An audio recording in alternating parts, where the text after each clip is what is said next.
Pessoal, boa noite. Daqui a pouco a gente vai ter uma live muito legal. Boa noite, Nando.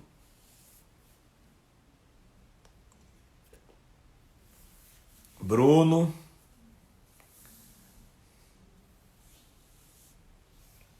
Esperar só o Júnior entrar aí para a gente conectar ele. Nós vamos começar às 8. Aguardar o pessoal entrar um pouquinho. Acho que vai ser um papo interessante, né? O Júnior tem uma experiência muito legal, né? Como fundador do grupo cultural AfroReg e também hoje como criador de filmes e séries muito bem sucedidos, né? Com muito sucesso. Acho que vai ser um papo bem legal. Tô vendo o Munk aqui. Eu não sei, Munk, se assim que o Júnior entrar aí, você me avisa para eu conectar ele aqui. O som tá bom, tá tudo direitinho.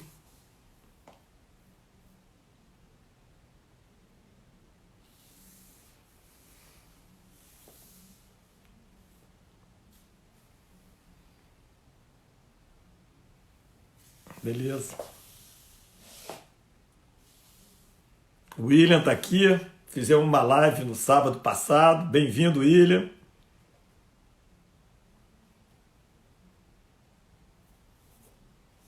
Pri Celeste. Reage Carioca. Muito legal.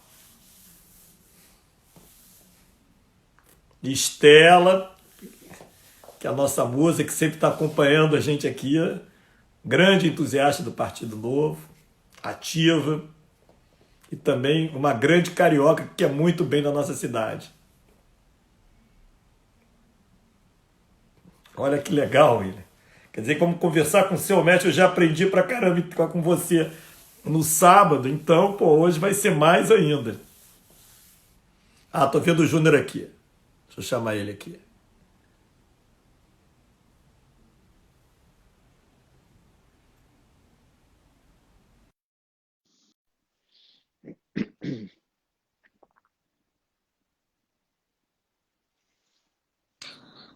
Grande Fred, Júnior, gostei da camisa, hein? Pô, bem vestido pra caramba. homenagem a alguém, né? Quem será Pô, que eu estou homenageando, Fred? me sinto honrado, pô, muito obrigado. Pô, não esperava por essa. As Já, pessoas criativas sempre surpreendem, né? já que eu não estou usando a camisa laranja, eu estou usando o manto sagrado que veio antes da laranja, né, Fred? É, com certeza. Não, e não sai daqui, né? Tá vestido aqui no coração. Não, pouca, assim, nem todo mundo sabe, né, a importância que você teve aí para o Flamengo, né? Assim, na verdade, eu acho que mais do que o Flamengo, Fred, é o futebol brasileiro, porque o que o Flamengo fez ano passado, por causa da sua gestão, do Bandeira, né? A gente não pode esquecer disso. É, Não foi um foi algo, time. não foi algo só para os torcedores, né? Assim, Não. foi para o futebol brasileiro e até para o futebol mundial, né? Assim, vocês pegaram uma marca que estava completamente dilacerada, e eu como flamenguista posso falar isso, eu sou flamenguista, e, cara, returbinaram ao cubo do extremo num curto espaço de tempo. Então, isso aí, ó. Parabéns, meu amigo. Obrigado, mas ó, queria deixar bem claro, eu fui parte disso, me Eu sinto sei muito disso. honrado por isso também. Tive uma posição de liderança importante lá. A gente até pode falar depois um pouco sobre isso, Claro. mas eu estou muito mais interessado em que você fale muito, porque você é também um ídolo para mim, né? Pô, te agradeço Como o carinho. fundador do Grupo Cultural AfroReg, para mim é um caso de sucesso muito legal. E agora também como pô, muito bem sucedido, né? Criador de filmes e séries que você deve estar muito feliz, porque eu estou vendo a repercussão do que você está fazendo e assim, é muito legal. E eu queria que você contasse um pouco da tua experiência de vida, né? A gente levasse isso aqui na forma de um bate-papo assim, uma das coisas boas de todo esse processo que eu tenho vivido é de conhecer pessoas muito especiais. E você é uma delas que eu tenho em Pô, te altíssima conta agradeço. e te agradeço muito por estar aqui. Tá bom, te agradeço também, Fred. Eu acho que eu e você, a gente está num momento parecido, né? Que é o momento da reinvenção. Eu acho que É, você é um cara consolidado no que você fez ao longo da tua vida como executivo, como gestor, né? E agora você também está se reinventando, aí está tentando, de alguma maneira, do teu jeito, da tua forma, querer colaborar com a cidade, desprovido de qualquer outro interesse que não seja o bem comum. Né? E até por isso, conversando Exatamente. contigo também, eu, sem querer mentir, assim, eu estou sendo convidado para fazer live todo dia. Cara, acho que eu só fiz uma live até agora, que foi com o William, inclusive. Né? E não é nem pouco caso com ninguém, é porque eu estou escrevendo muita coisa, estou produzindo muita coisa também. E, assim, acho que nós dois, nesse momento de reinvenção, né? Então, assim, no meu caso específico, eu, como empreendedor social, consolidado, ganhei prêmios no Brasil, no exterior, eu senti que era o momento também de me rever, de me repensar.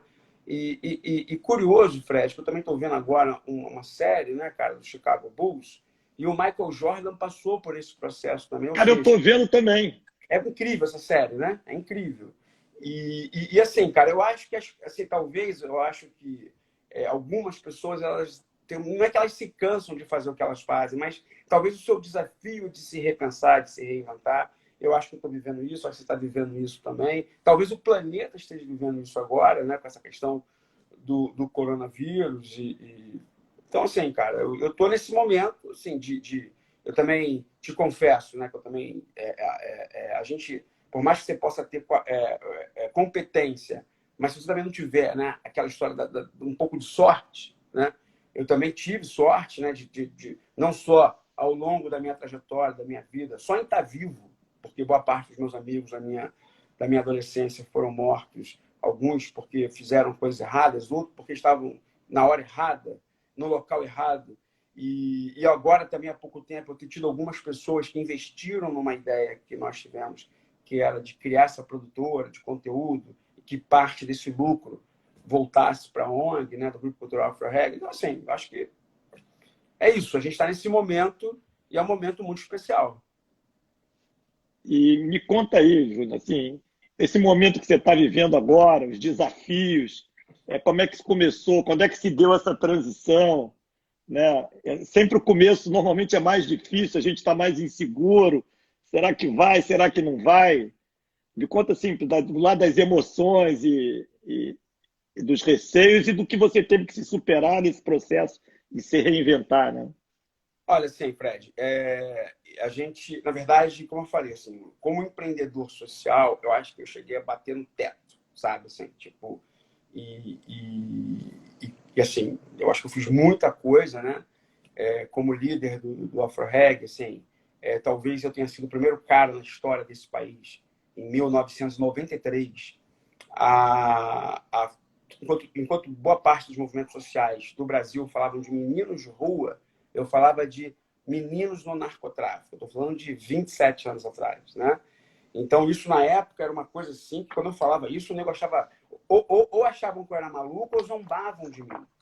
E quando eu resolvi fazer alguma coisa, eu entrei na favela que era a favela mais, na época, mais temida, mais histórica, de uma facção do narcotráfico, né? que era o Comando Vermelho, hoje não é mais Comando Vermelho. E quando eu falei que eu queria tirar as crianças do tráfico, assim, ninguém acreditava. E, cara, assim, eu tirei várias num curto espaço de tempo, com poucos recursos, na época, né? E aí os desafios foram aumentando e eu também fui me testando, porque eu também, assim, uma coisa que é muito interessante é que, por mais que o medo ele é necessário, mas eu não tinha esse medo eu já fracassei tanto na minha vida que eu já não tinha mais medo do fracasso, porque eu não sabia o que era o sucesso. E muitas vezes, quando você dialoga com quem fracassou, ele é muito mais generoso em te explicar onde ele errou do que o cara que acertou. Então, eu também conversei com muita gente que fracassou. Então, eu me sentia, entre aspas, qualificado para fracassar menos, não era nem para fazer sucesso. Entendeu? E fui partindo para dentro, quebrando paradigmas. Uma época que quem morava numa área dominada por uma facção do narcotráfico não podia entrar numa outra, e a gente entrava, e a coisa foi tomando uma proporção muito grande. E também tive pessoas como Caetano Veloso, Regina Casé, que de primeira hora já apoiaram a causa, o Manuel Ribeiro, que é um arquiteto, que é um urbanista muito conhecido, e era da Caixa Econômica Federal, nos apoiou. Então, foi criando uma sinergia, sabe? Uma coisa que eu digo muito, assim, criou-se um campo magnético em torno daquilo que eu queria fazer junto com outras pessoas, que foi atraindo gente, cara. Foi atraindo, sabe, Fred? Foi atraindo, foi atraindo. Cara, era isso. A gente era o bonde rompedor, cara. Era um grupo de pessoas sem preparo, sem experiência. Todos nós fracassávamos, tínhamos fracassado mais do que acertado.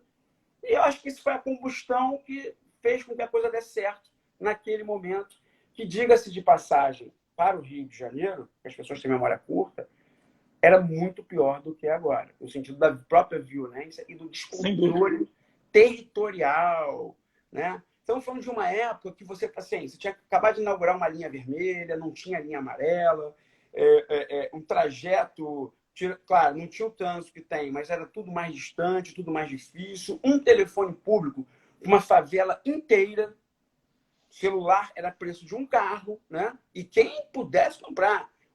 Se você ligasse uma pessoa, era um absurdo, né? Tanto quem ligava quanto quem recebia. Então, era uma outra época, era uma outra situação, entendeu? Sabe? Cara, e assim é isso. A gente foi ali. Eu vou te dizer uma coisa louca, absurda, na época. A falta de dinheiro a falta de grana foi fundamental para que a gente fosse criativo. Porque se tivesse dinheiro naquele momento, eu acho que a gente hoje está com 27 anos. Acho que não tinha chegado a 3, 4 anos. Olha só. Mas você acha assim que propósito é um direcionador também dessa possibilidade de sucesso? Né? Quando você tem um propósito assim, muito firme, que você vai testando, tudo bem que você nunca sabe direito, mas um propósito desafiador, ele acaba puxando e puxando as colaborações. Olha, assim, eu creio que sim. E eu também vou falar uma coisa aqui que eu acho também que tem uma coisa além da questão da visão, né, do empreendedor. Também tem um meu lado, por exemplo, espiritual, né, espiritualizado também foi fundamental. Eu tenho umas conexões místicas, espirituais, né, com divindades como Shiva, Ogum, Xangô e outro. A lista é muito grande, então vou resumir aqui esses três que me trazia um grande propósito, sabe? Então, assim, tipo, eu acho que isso também me ajudou muito, né? Eu estar bem resolvido espiritualmente. Isso foi muito importante. E eu não, assim, eu nem estou falando isso com orgulho, mas eu não estudei, né? Então, assim, muita gente já achou que eu era jornalista, que eu era antropólogo, sociólogo. Cara, assim, eu tenho, assim, o ensino médio, né? Eu não estudei o ensino formal, mas eu estudei e me preparei muito para chegar aonde eu cheguei, entendeu? Sabe? Então, assim, entendendo aquela situação, buscando ouvir pessoas que tinham um certo conhecimento orgânico e outras que tinham conhecimento técnico e acadêmico também, né? Eu sempre fui muito bom de ouvido, então eu ouvi muito e, como eu falei, assim, ter ouvido pessoas que fracassaram foi muito importante para mim, para que eu pudesse obter o sucesso. Mais do que ter ouvido pessoas bem-sucedidas. Porque o bem-sucedido, querendo ou não, por mais generoso que ele possa ser, e muitas vezes ele não ele tem uma certa, talvez um exagero, uma certa arrogância, uma certa... Tem aquela coisa do empoderamento. O cara que fracassou, ele tem uma coisa mais da humildade, ele tem um pouco também de uma raiva ou algo assim mal resolvido, mas ele te fala mais quando você consegue arrancar dele, né? Na época, eu tinha uma referência de grupo sociocultural que era muito bem sucedido, que era o Grupo Cultural Olodum. Só que eu resolvi ir para o Olodum, entender o Olodum, quando o Olodum tinha fracassado, não quando o Olodum era um sucesso. E isso também me ajudou, então, sabe? E aí, assim, e ao mesmo tempo também eu aprendi a inverter alguns valores, né, Fred? Então, assim, te dar um exemplo, né? Se eu queria tirar um moleque do narcotráfico, na época essa bandeira era muito forte para mim, o que eu fazia? Eu tinha que pensar, o que faz o cara ir para o tráfico? Eu tinha que pensar, não é naquilo que tirava, mas naquilo que trazia o cara para o tráfico. Então, assim, o cara quer ter o tênis, o cara quer ter a roupa, o cara quer sabe assim, o cara quer ser... o cara quer ter status. Então, como é que eu posso fazer com que esse cara tenha esse tênis? Como é que esse cara pode ter status? Né? Porque o bem e o mal, eles não são tão distantes, eles são muito próximos. Só que um vira para um lado, o outro vira para o outro. E você tentar entender isso faz toda a diferença. Estou abaixando a cabeça que eu estou anotando muita Não, coisa que você está falando aqui. não, tranquilo, sem Não, problema. mas super legal. Bom, mas e aí, assim, eu sei que vocês evoluíram pra caramba. O que eu acho legal, né? Eu vi até o William falando aqui, pô, me ensinou tudo que eu sei. Quer dizer, também teve um processo de sucessão, né? De geração de pessoas dentro para conseguir seguir com o projeto, né? E você poder se dedicar a essa reinvenção também, que eu acho que é uma coisa muito positiva, que eu valorizo muito nos lugares por onde eu passei.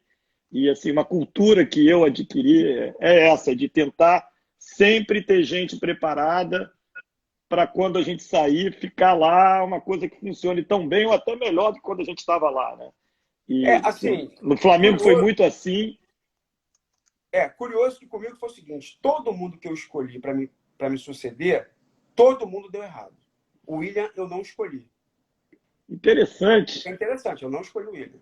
Mas ele Ele... diz que ele aprendeu tudo com você. Não, então, vamos lá. Mas o que aconteceu? Eu não escolhi o William. O William, ele foi, digamos assim, foi tragado por um processo. O William nunca foi minha primeira opção, nunca foi a segunda, nunca foi a terceira, nunca foi a quarta, nunca foi a quinta, assim. Só que, assim, na verdade, as pessoas que eu escolhi ao longo desses 27 anos, porque, curiosamente, desde que o Afro Reggae fez 4, 5 anos, que eu já pensava em sucessão. Assim, de ter alguém que fosse o cara, que fosse formado, coisa e tal. Mas todo mundo, assim, ninguém deu certo. Pode ser por culpa minha também, né? E aí, assim... e o William foi uma questão que aconteceu, um processo, e a coisa foi fluindo. Na verdade, cara, eu acho que na vida, né? Às vezes tem aqueles encontros e tem aquela coisa que você escolhe. Assim, eu acho que o William me escolheu, não fui eu que escolhi o William, Olha, sabe? Assim, é curioso isso, porque geralmente, na maioria das vezes, eu que escolhi as pessoas. E no caso do William, eu acho que ele me escolheu. Então, isso também foi importante. E ele também... e outra coisa importante, todas as pessoas que eu escolhi sempre no sucesso. E o William foi tragado no fracasso, no nosso fracasso, né? Porque, assim, o Afro-Reg teve uma evolução absurda, digamos assim, de 1993, quando ele foi criado, até 2013, digamos que o gráfico só subia. Em 14 começou a cair. E nessa hora que ele cai, que eu vou chamar de momento de fracasso mesmo, né? Assim, o William surge. Ele já estava no grupo já, mas aí ele cresce, né? Ele cresce e te confesso que teve momentos que eu estava abatido durante o fracasso e ele foi uma das pessoas, junto com a Kátia, com o João Paulo e com outras que me botou para cima, né? E até quando também a gente cria a produtora para que a produtora possa ser o sonho de qualquer instituição do terceiro setor. A produtora é uma SA, é uma sociedade anônima e tem investidores. Mas um dos sócios da produtora é a ONG, e é o maior sócio. Então, assim, essa produtora dando certo, eu já adianto que esse ano ela vai dar lucro, ela já que está dando legal. lucro, né? Então, assim, parte desse lucro, final do ano, volta para a ONG, né? Então, assim, e aí também, assim, sem falsa modéstia, ninguém melhor para tocar esse negócio do que eu. No sentido de que, porque eu fundei o Afro-Reg, a ONG, eu me afasto do Afro-Reg e crio uma história junto com investidores, como o próprio Paulo Ferraz, o Arminio Fraga, o Fábio Barbosa, o Thierry Peroni, a Patrícia Ellen, o Marcial Portela. A gente cria essa história onde é isso. Se essa empresa dando certo, ela vira a mantenedora do trabalho social. É como se no futuro, e é um futuro que pode ser dezembro desse ano, talvez, ela seja a grande mantenedora do Grupo Cultural Afro-Reg, né? Então, assim, esse é o desejo, esse é o sonho. Eu sempre digo o seguinte, a ONG é o meu amor, mas a produtora é a minha paixão, né? Então, então as minhas motivações múltiplas, são variadas, né?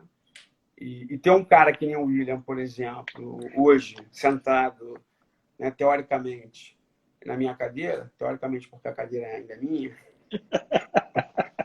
Fisicamente.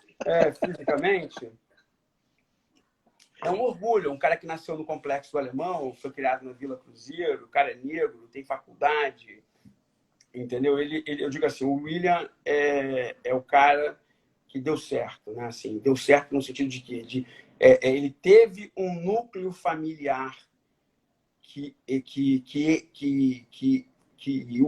o escolheu. Ele tem um núcleo familiar, ele tem a família dele, né? A mãe, o pai, mas ele foi criado por uma outra família e essas famílias se dialogam, não tem problema nenhum.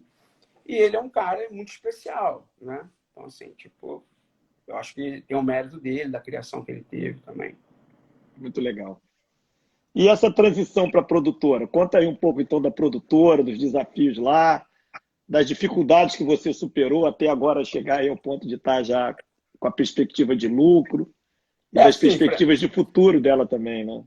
Eu assim, aquilo, né, cara? E vou fazer uma analogia com o Michael Johnson de novo. Michael Johnson jogava basquete, aí foi jogar beisebol, golfe.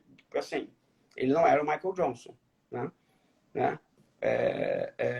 O Michael Jordan, desculpa. Jordan. Michael Jordan. Ele não era o Michael Jordan. Então, assim, no meu caso, assim, tipo, eu saio de uma situação que eu lembro até que 1 ano, 2 anos antes, a revista Exame faz uma matéria grande e bota a minha foto enorme assim, o rei das ONGs, né? A matéria nem era negativa, não. Mas quando você bota assim, alguém como rei de alguma coisa, não é muito bem visto, não é nem, né, por várias pessoas. E, cara, só que o rei, quando ele migra de uma área e vai para outra, ele já não é mais rei. Ele passa a ser um servo, né? E eu demorei, assim, eu tive um processo, cara, que é um outro universo, é um outro mundo. Por mais que eu tinha uma propriedade do conteúdo criativo, mas antes, assim, eu lidava com o quê? Eu buscava um patrocínio para bancar as atividades. Agora não existe a palavra patrocínio. Agora você tem que criar um conteúdo e alguém que compre esse conteúdo como negócio, é business, né? Eu nunca tinha vivido isso. E o primeiro ano foi 2016, foi muito difícil, muito difícil. 17 foi uma catástrofe, mas também catástrofe muito porque eu estava muito ainda estou, né? Mas assim, afetivamente ligado à ONG, a ONG afundou completamente. 18 para a ONG melhorou para a produtora também. 19 a produtora dá uma deslanchada porque ela lança seu primeiro conteúdo, que é uma série chamada A Divisão, que conta a história de como acabou a onda de sequestro nos anos 90 e vira, naquele momento, o maior sucesso da plataforma Globoplay, né? A Globoplay tinha um número de assinantes e chega a 1 milhão no momento que a divisão é lançada. Então, assim, não é uma coincidência, né? E é um conteúdo totalmente diferente daquilo que a plataforma tinha. E a plataforma reconhece isso e compra outros conteúdos nossos. O que eu posso dizer é o seguinte, o Globoplay e o Multishow, eu tenho uma relação de 12 anos, compraram vários conteúdos nossos, do qual eu tenho entregas para fazer nos próximos 4 anos. Todos os dias eu trabalho para entregar esses conteúdos nos próximos 4 anos, porque são séries e cada ano renova. Nova temporada. Então, assim, nesse momento eu tenho 4 anos de entrega. A quarentena, por exemplo, a pandemia, ela me atrasa um determinado projeto, mas ela me antecipa outros. Então, digo assim, eu hoje trabalho mais por causa da pandemia do que se não tivesse pandemia, talvez eu trabalhasse menos. Porque eu antecipei esses conteúdos e desenvolvimentos. Então, assim, tem uma série que a gente vai fazer, já estamos fazendo, né? Tem um diretor brilhante chamado Sérgio Machado, que é um cara que eu conheci há pouco tempo, é um cara que, porra, assim, eu estou adorando trabalhar com ele, é um cara criativo, é um cara engajado, e é um cara que foda. A gente está fazendo a história do Betinho, do Herbert de Souza, que é um brasileiro... Pô, legal pra caramba. Absurdo. E o cara que vai interpretar o Betinho é o ator Júlio Andrade, que é um puta ator, é um ator... O cara foi indicado ao Emmy. Então, assim, a gente tá criando, cara, um dream team de atores fodas, de equipe técnica foda. A produção é da Afro Reg Audiovisual, junto com a Formata, que é uma produtora de São Paulo, da Dani Guzoli. Então, assim, a gente está fazendo um projeto foda, vão ser 8 episódios, né? É um conteúdo premium para o Globoplay, depois talvez passe também na Globo, talvez em algum canal fechado, mas é para o Globoplay. Aonde a gente vai contar a história de um brasileiro que, para mim, junto com Ayrton Senna, junto com Pelé, né? Porque assim, cada um, digamos que o Betinho foi o Pelé ou o Senna do movimento social. Você nunca mais vai ter um Betinho nesse país. Nunca mais você vai ter um Betinho nesse país. E assim, pelo que eu vi da história, ele era muito ativo, né? Participante, criativo. E um cara que nasceu fadado à morte, nasceu hemofílico, um cara que depois teve tuberculose, hemofilia na época que hemofilia, você nascia e morria, tuberculose, numa época tuberculose matava profundamente, e depois, por ele ser hemofílico, ele contraiu o vírus HIV e veio a falecer, mas veio falecer muitos anos depois, né? E é um cara que, assim, curioso que nesse momento que as pessoas estão mais solidárias, que as pessoas estão preocupadas com o todo, distribuindo alimentos, coisa e tal. Isso que está acontecendo hoje, se a gente for pensar, há 25, 30 anos atrás, quem fazia era um cara chamado Betinho. O que toda a população está fazendo, um cara era o líder de uma história que mobilizava as pessoas, mobilizava branco, preto, rico, pobre, todo mundo, né? O cara, assim, tipo... As pessoas, assim, de novo, a memória é muito curta, mas se teve a Olimpíada 2016, é porque ele foi o cara que puxou o Rio 2004, em 1996. Então, assim, é o cara que, inclusive, poucas pessoas sabem, é o cara que trouxe a internet para o Brasil, é o cara que criou um balanço social, responsabilidade social. Então, é um brasileiro fora de série, que as novas gerações não conhecem, e a gente quer trazer essa história de novo, para que possa inspirar essas novas gerações e quem viveu a época do Betinho, que possa se respirar também a não ficar numa situação, não vou chamar de conforto, mas, digamos, não tão ativa. Muito legal. E me diz uma coisa, e a estruturação da produtora em si? Quer dizer, esses sócios investidores, eles ajudaram a estruturar, como é que você fez para estruturar a questão administrativa, que é um negócio que está, né, não é do lado criativo do negócio, é do lado de ter uma estrutura de funcionamento. Foi você que criou tudo isso? Você atraiu gente para isso? Esse lado, Fred, financeiro, gestão administrativa, cara, sempre foi meu fraco, né? Tanto na ONG quanto na produtora. E o primeiro ano a gente escolheu as pessoas erradas, no segundo ano a gente escolheu as pessoas erradas, no terceiro ano, não foram pessoas erradas, mas não eram pessoas experientes para o setor, mas eram pessoas que fizeram o que poderiam fazer. E, nesse momento, profissionais qualificados do mercado com diferencial. Na época que o AfroReg, a ONG, fazia muito sucesso, ela era uma estrutura muito inchada. Chegou a ter 472 pessoas contratadas. Tá? Caramba, muito grande. A produtora, com orçamento 4, 5 vezes maior, tem 7 pessoas contratadas. É uma diferença. Isso, né? É aprendizado também, né? Cara... Eu até te falando um pouco com o William sobre isso, é aprendizado também. Você aprende muito sofrendo, sabe, Fred? Isso. A dor, o desespero. Eu, pessoalmente, eu acredito que os grandes aprendizados vêm do drama, que é quando você tem que se reinventar mesmo. Que, assim, claro. Eu imagino como é que, assim, cara, eu lembro, né, que quando a gestão do Bandeira, você estava junto, coisa e tal, assim, como é que vocês encontraram o Flamengo naquela época? Eu também queria saber, eu tinha essa curiosidade, assim, né, quando vocês chegaram, porque a primeira coisa que vocês fizeram foi assim, nem foi de sacanagem, nem foi de maldade, mas vocês mandaram o craque do time embora.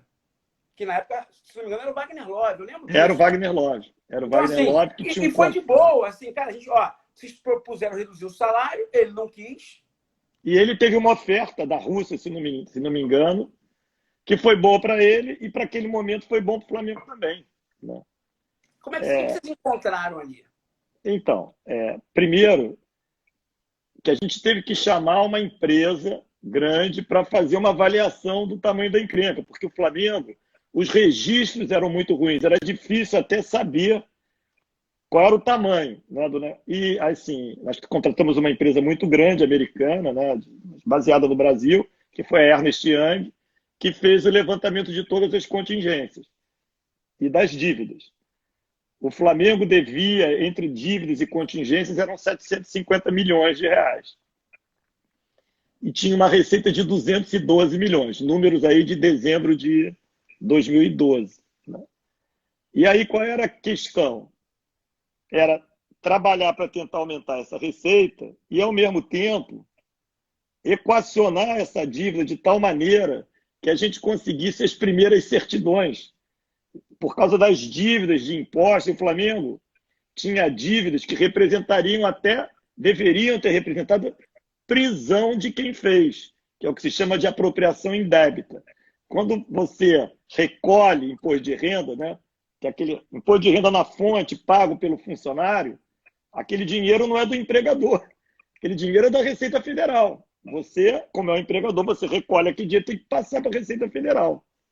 E o Flamengo não fazia isso.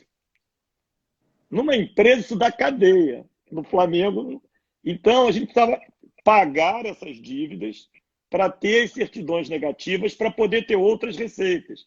O contrato com a Caixa Econômica de patrocínio no peito do Flamengo, que a Caixa já tinha assinado com o Corinthians no final de 2012, a gente primeiro precisava ter a certidão negativa. E uma coisa curiosa até, quando a turma foi lá na Receita Federal, eles falaram assim, puxa, o pessoal do Flamengo veio aqui para discutir pagar. Nunca aconteceu isso. Mas eles disseram assim, não, mas a apropriação indébita, a gente não pode parcelar, porque a gente precisava que parcelasse, que não tinha o dinheiro, para a gente poder pagar. Eles falaram, não, mas isso aí é apropriação indébita, isso aí não dá para parcelar. A gente, sabe qual foi o nosso argumento? Mas a apropriação indébita não dá cadeia? Eles falaram, dá. Então, por que vocês não prenderam as pessoas que criaram o problema? A gente está vindo aqui para resolver o problema. Não fomos nós que criamos isso. Né? Vocês herdaram, então, né? A gente quer resolver. Agora, se você não tomou a providência lá de botar na cadeia para não ter o problema, e agora a gente está vindo para resolver um problema, vamos ajudar nisso aí, né? E aí acabou que vai lá, vai cá, se conseguiu resolver isso. E o Flamengo conseguiu as certidões mais ou menos em março. E aí foi para frente. Mas o que precisava fazer no primeiro momento era cortar tudo que era despesa para ficar dentro de um orçamento que fosse possível, para não acumular mais problema. Porque o simples fato de pagar e de equacionar significava o seguinte, se no mês seguinte não pagasse, voltava o problema todo de novo. Né? E aí começava a aparecer um monte de coisa, uma atrás da outra, que era de uma forma imprevisível, porque era muito desorganizado. Mas a cabeça foi a seguinte, primeiro nós vamos colocar em ordem e junto com isso nós vamos levantar a receita. Então essa receita que foi de 212 milhões em 2012, em 2013 ela foi 260, em 2014 ela foi 360 e aí foi levantando.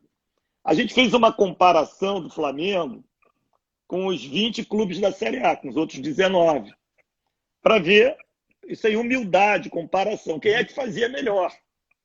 E fomos lá copiando. Isso aqui, o Flamengo tinha uma referência na época. Quem era que fazia melhor na época? Tinham várias referências dependendo do assunto, mas, a grosso modo, o clube que tinha maior conversão de reais por torcedor era o Internacional de Porto Alegre. Eu achava que era o Corinthians, não era o Corinthians? Não. E era quem estava bombando, né? Campeão mundial. Era quem estava bombando no valor global, porque o Corinthians tem uma torcida muito grande. Isso. O Flamengo, a receita do Flamengo de 212 milhões não era uma receita baixa, porque a cota de televisão era mais da metade dessa receita. O Flamengo, a única receita do Flamengo tinha uma boa receita era na cota de televisão. No resto ele perdia muito.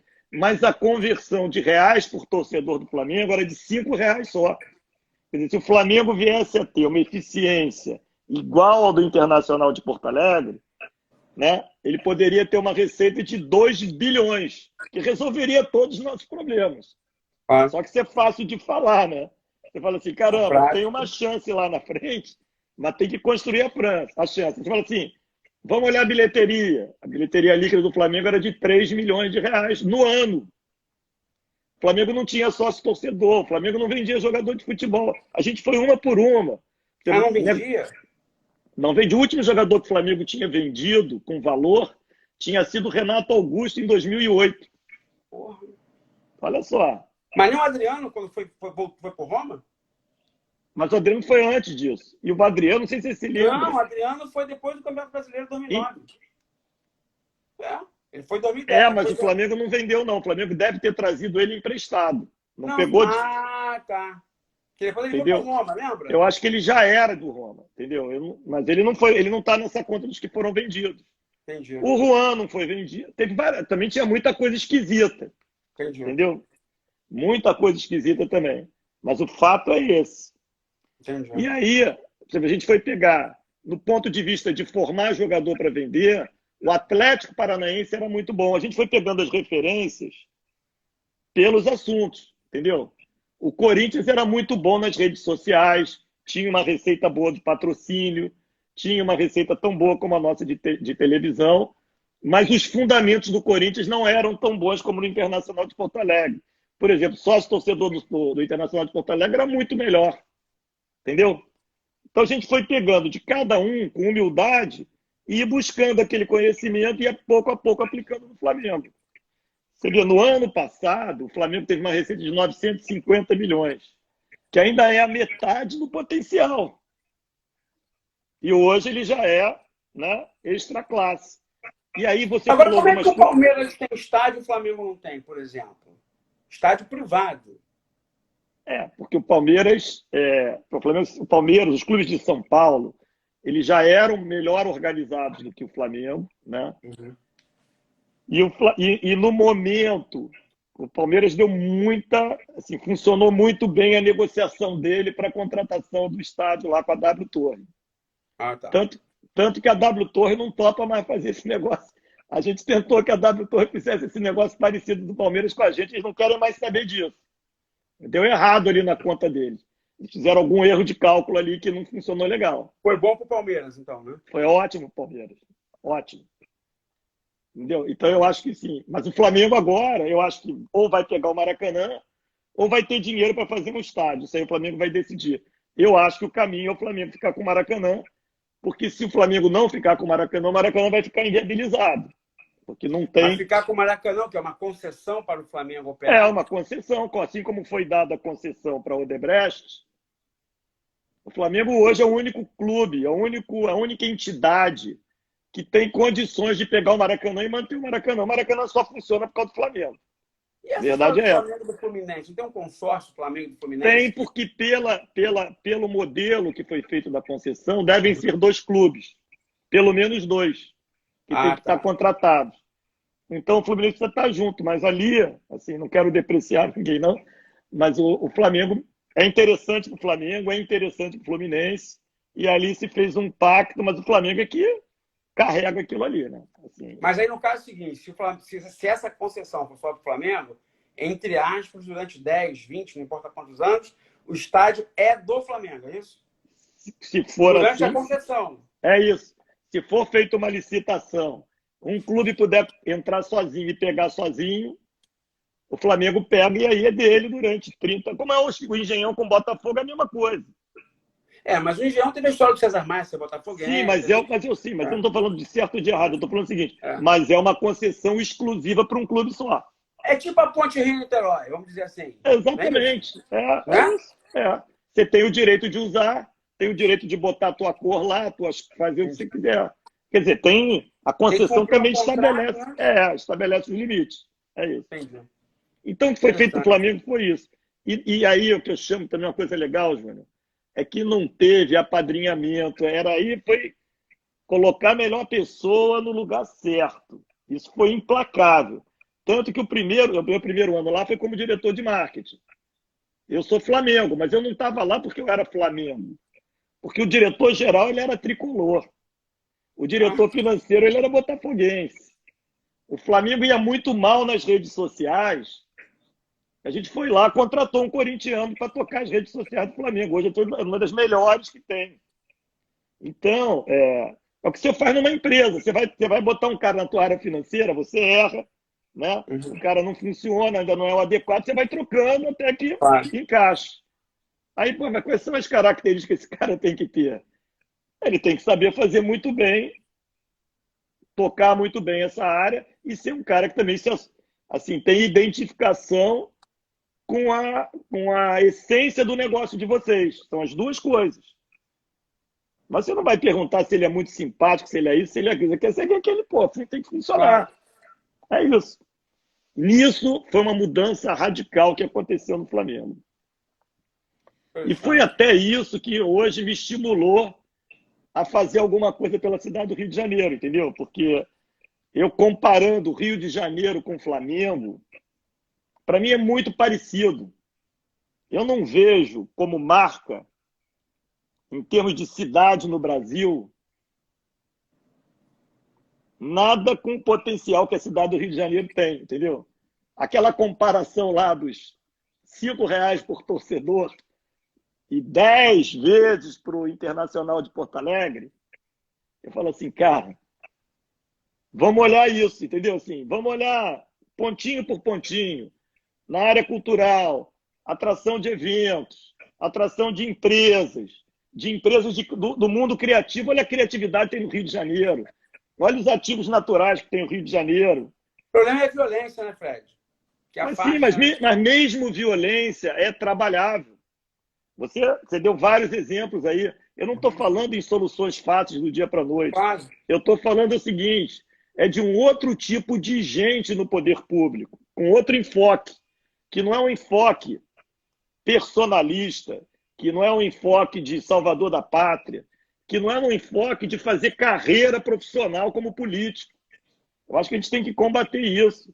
Política não é para ficar, é para passar por ela, dar a sua contribuição e abrir espaço para outro. Política, na minha opinião, é uma coisa que você falou aí. É propósito, é entrega de um serviço para alguém. Não pode ter plano de carreira e de enriquecimento na política. Não pode ter. Porque senão você distorce o propósito fundamental, que é o de serviço público de qualidade. Como eu falei também da violência, eu não falo nem só da violência belicista, é a violência, por exemplo, que acontece na saúde, na educação, né, na habitação, porque assim, as pessoas, é que nem quando você fala de segurança pública, as pessoas confundem. Segurança pública não é mais policiamento na rua. Não é, né?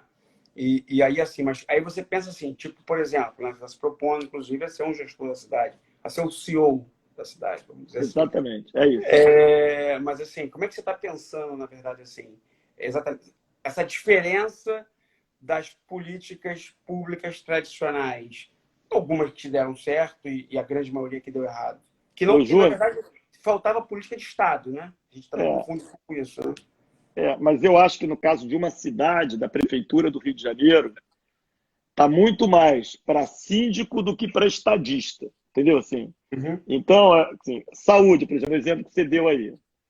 Saúde, o dinheiro que tem direcionado para a saúde, ele é suficiente para a saúde funcionar muito melhor do que funciona.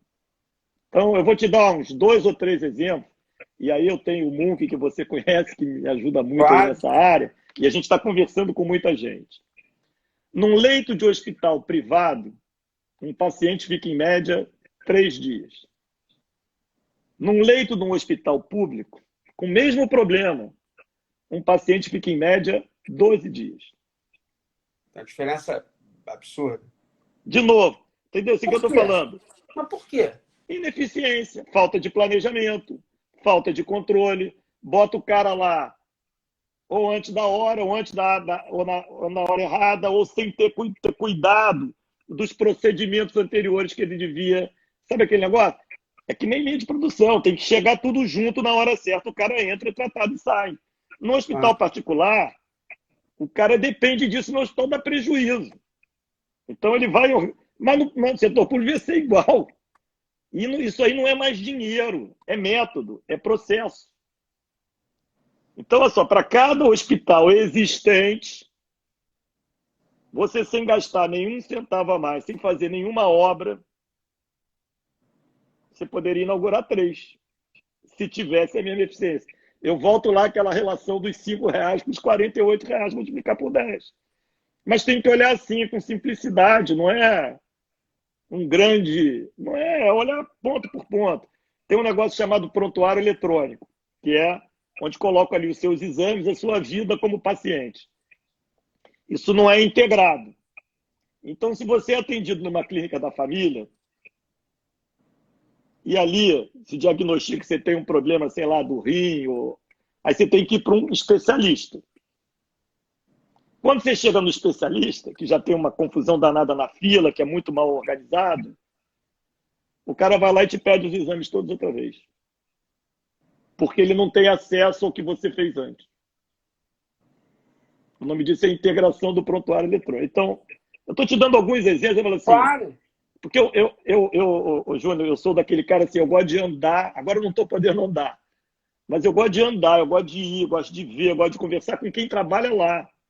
Eu não gosto de muita teoria também, não, entendeu? Assim, Agora, tem alguma referência, assim, que você tem, que de algum tipo de gestão pública, que você fala, isso aqui é um modelo, ou parte disso aqui é um modelo a ser copiado, vem de tal cidade?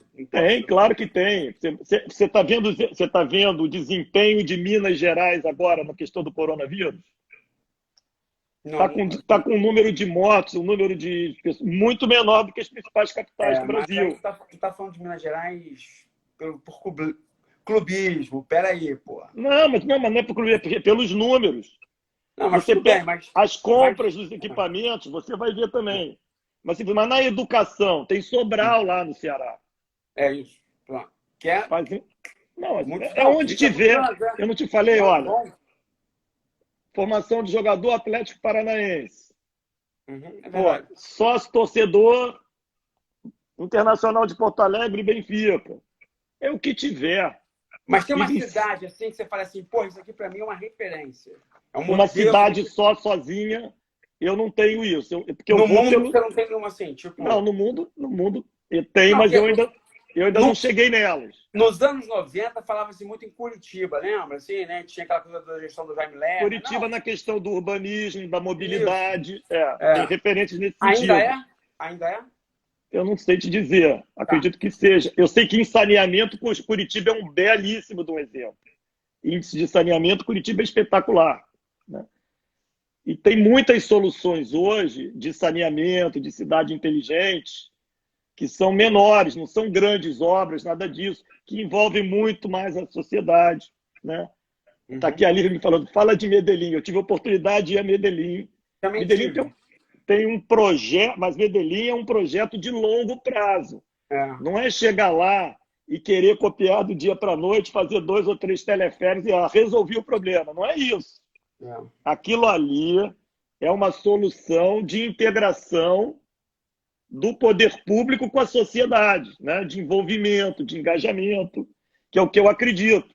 E você descentralizar o poder público, valorizar muito mais as regiões administrativas e trazer as lideranças locais para perto. Aí essas questões que você está falando, que você atribuiu à segurança, elas vão ser muito melhor endereçadas, porque você vai poder conversar com a população sobre os problemas dali. E vai poder dizer, olha, tem tanto de dinheiro, vamos escolher qual vai ser o número 1, qual vai ser o número 2, qual vai ser o número 3. E vamos perseguir isso com muita transparência, falando português claro. O que der certo, deu certo, beleza, aprendemos. O que não deu certo é porque a gente ainda não sabe. Vamos fazer. Claro. Mas ao fazer isso e ter várias regiões, você também começa...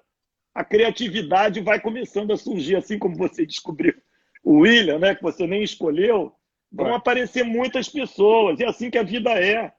As pessoas aparecem pela capacidade delas para aquilo ali de fazer. Então, se numa escola você está conseguindo alfabetizar as crianças no primeiro ano, aquela escola vai servir de referência para outras. Se a gente não tem nenhuma no Rio, no padrão que a gente acha essencial, a gente vai lá olhar Sobral, vai olhar São Paulo, vai olhar o Espírito Santo, vai olhar onde tiver em relação àquele assunto. Isso é uma cultura de aprendizado, de humildade. Né? Quando você fala assim que é muito importante ter fracasso para aprender, Eu concordo em gênero, número e grau. Mas essa cultura do fracasso, vamos dizer assim, ela está muito ligada a você ter objetivos desafiadores. Uhum. Eu gosto muito de um professor dessa área de gestão, e que é também um consultor, que é o professor Falcone, que ele diz o seguinte: meta é algo que eu tenho que conseguir e que eu ainda não sei como. Isso é que vai gerar um drama, concorda? Assim, pô, eu preciso Claro. conseguir isso. Mas como é que faz? Não sei. Vou procurar gente que saiba fazer, vou procurar um exemplo, mas eu tenho que resolver isso aqui. Aí você é humilde. E aí você gera a condição fundamental para você aprender, que é você se colocar na posição de aprendiz. E talvez isso tenha relacionado à questão do sucesso. Quem acha que sabe, parou no tempo. Agora, Fred, assim, querendo ou não, né, independente de não ter unanimidade, a gente vem assim de gestões, vou chamar até assim, comparado à atual, extremamente bem-sucedidas, né? Do próprio César Maia, do Eduardo, assim. Eu conheço pessoas que falavam muito mal do Eduardo e do César e que hoje tem muita saudade, assim, até pela catástrofe que a gente está vivendo. Tem uma coisa do carioca que é a autoestima, né? Assim, como é que se eleva essa autoestima? Porra, e, assim, cara, nesse momento, assim, que eu acho que a cidade do Rio, não vou nem falar tanto do estado, a cidade do Rio, por tudo que está acontecendo em várias esferas, eu tenho 51 anos, sou carioca. Eu nunca vi a cidade tão infeliz. Até na época do Saturnino, né, que teve aquela coisa da falência. Cara, mas assim, as pessoas nesse momento estão muito infelizes, né? Muito. E a autoestima, o carioca não tem mais aquele prazer que tinha antes, né? Assim, até assim, chega uma hora daí que as pessoas já, assim, é como se elas já estivessem assim, caralho, não adianta nem mais reclamar. Não, assim, como é que você, por exemplo, você pensa em como é que você pensa assim, como é que você eleva essa autoestima das pessoas, vamos chamar assim, fazer esse vulcão, não vou nem dizer entrar em erupção, mas dar uma aquecida, porque Eu acredito que vai demorar um pouquinho, porque a gente ficou muito atrasado, criou muitos problemas, mas é começando a fazer algumas coisas funcionarem bem. Por exemplo, a saúde. Por exemplo, um certo ordenamento público, entendeu? Isso já vai melhorar, trazer turismo, atrair empresas, atrair empregos. Agora, a felicidade, eu acho que acontece mais lá para frente. Mas, na medida em que a gente vai conseguindo, e eu vi muito isso, agora eu comparo o Flamengo mesmo, porque o Flamengo do primeiro ano e do segundo era pesadelo total. Eu acho que eu nunca fui xingado tanto na minha vida, que aquilo ali tem uma exposição enorme, né? O Flamengo chegou a ser o último colocado no Campeonato Brasileiro em 2014, depois de ter jogado com o Chapecoense, sabe? Então é o seguinte, você tem que aguentar firme e para fazer com limpidez, mudar muito a dinâmica. O primeiro ano vai ser duríssimo, mas eu acho que a partir do segundo a gente começa a conseguir mostrar que essa cidade tem sim um potencial muito grande e que se a gente tiver liderança, que a gente chame as pessoas para virem juntas, o nosso otimismo também é muito grande. Então eu acho que floresce. Né? Apesar de tudo isso, né, lá no Flamengo, eu não fazia parte do lado político, só fazia parte do lado executivo, mas o presidente Eduardo Bandeira foi reeleito, mesmo sem ter tido resultado esportivo. Porque o pessoal começou a ver que o Flamengo começou a ganhar credibilidade, começou a ser melhor representado. já não tinha mais escândalo. Não tinha mais Tem escândalo, não papo de tinha coisa grana. feia toda hora. Foi mudando, ganhou todos os prêmios de transparência. Tudo bem que a transparência mostrava que a gente estava mal, mas tinha transparência, que é o que eu acredito para a cidade também. E aí, o Júnior, eu acredito numa outra coisa. Eu tenho 66 anos, sou mais velho que você, sempre morei no Rio de Janeiro, amo o Rio de Janeiro. O carioca gosta do Rio de Janeiro, ama a cidade dele. Na medida em que ele seja chamado para participar e ele tenha confiança no poder público, eu acho que ele vem junto.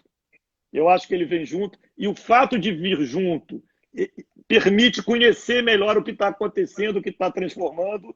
E eu acho que essa autoestima, ela volta, entendeu? Ela volta e a gente continua a avançar.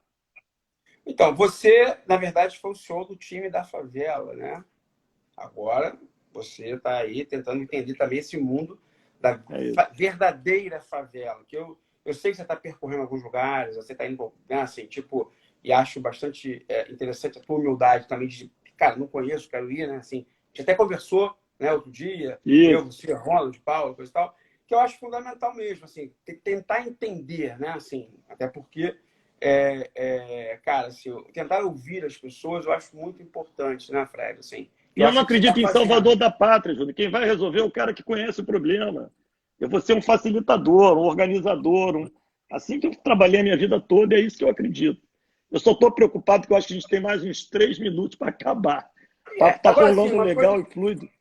que eu acho que é legal também é o seguinte, cara, assim, na real, assim, independente, não, mas assim, vamos botar assim, os últimos 10, 15 anos, assim, muita coisa no Rio deu certo, nem que foi momentaneamente. Então, ou seja, por interesses escusos, acabou dando errado. Isso. Mas foi comprovado que se fizesse um negócio sério, daria certo. Né? Eu acho que tem um laboratório aí de ensaio. Concordo 100% com você. Sabe? Então, assim, 100%. cara, foi um investimento. E eu não digo nem investimento de grana, não. Investimento pessoal, cara. Meu irmão. O Rio tem muito ativo, tem várias universidades de qualidade, tem 20% da produção científica, tem grandes empresas localizadas ainda aqui que a gente ainda não perdeu, tem uma cultura maravilhosa, tem carnaval, tem ativo de turismo, dá para fazer muita coisa. Eu comparo o Rio ao Flamengo de 2012, que era muito desacreditado também. Eu sou um otimista, mas eu não sou um maluco. Eu sou um otimista pragmático. Claro. Eu acho que dá sim, mas não dá para ficar falando que amanhã de manhã tá tudo bonito, sabe? Que não, vamos trabalhar juntos, vamos compreender os problemas juntos e vamos em frente. Bacana, Fred. Parabéns aí, adorei conversar contigo também. Parabéns para você, né, pelo teu sucesso, você está indo muito bem. Sempre que me chamar, estarei presente. Eu também, pode contar comigo. Conte comigo também, entendeu? Eu só vou fazer um comercialzinho aqui. Pedir para o pessoal me acompanhar nas redes sociais, no Sou Fred Luz, Instagram, Facebook, Twitter, que é uma forma de vocês me conhecerem melhor. Eu não acredito em papo furado. Eu acho que o mais importante é ver a história das pessoas, a realização e também conhecerem, se vocês quiserem, um pouco o Partido Novo, no novo.org.br. Fred, parabéns aí, vamos conversar. Júnior, muito obrigado por você ter topado participar aqui com a gente. Uma aula para a gente. Muitíssimo obrigado. Tamo juntos. Tamo junto pela nossa cidade. Um abração. Mesmo. Tudo de muito bom. Tchau, tchau. Tchau.